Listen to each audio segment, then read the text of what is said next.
बिस्मिल्लाहिर्रहमानिर्रहीम। अस्सलामु अलैकुम वरहमतुल्लाहि वबरकातुहू।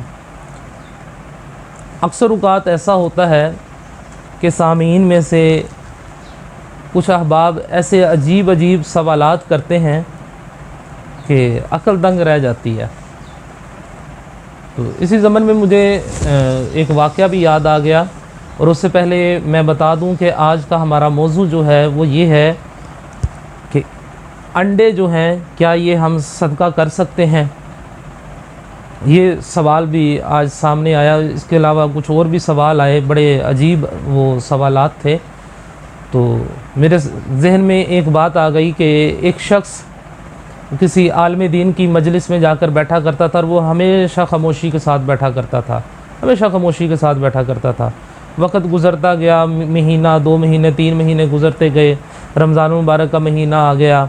रमज़ान मुबारक भी गुज़रते गुज़रते गुज़रते 10, 12, 14, 15 दिन गुज़र गए। तो एक दिन वो आलम दीन जो थे वो उस शख्स से पूछने लगे कि भाई तुम इतने अरसे से मेरी मजलिस में आ रहे हो, सभी सवाल करते हैं, तुमने आज तक कोई सवाल नहीं किया। तो उसने कहा जी मेरे जहन में एक सवाल है। उन्होंने कहा ये बड़ी अच्छी बात है, पूछो क्या सवाल पूछते हो। उसने कहा जी अगर सूरज गुरूब ना हो तो हम रोज़ा कैसे अफ्तार करेंगे। तो ये एक बड़ा अजीब मतलब इस किस्म के सवालात जो है वो कोशिश किया करें कि ना किया करें। अब फिर वो आलिम दीन जो थे उन्होंने फिर फरमाया कि भाई तेरा खामोश रहना ही बेहतर है। तो आज का हमारा जो सवाल हमारे सामने आया है वो ये है कि क्या अंडे जो हैं ये हम सदका कर सकते हैं। अंडों का सदका देना जायज़ है कि नाजायज़ है। अगर अंडों का सदका दें तो किस तरह से दें, ये आज का हमारा सवाल है। तो इसका जवाब ये है कि अंडे सदका हम दे सकते हैं।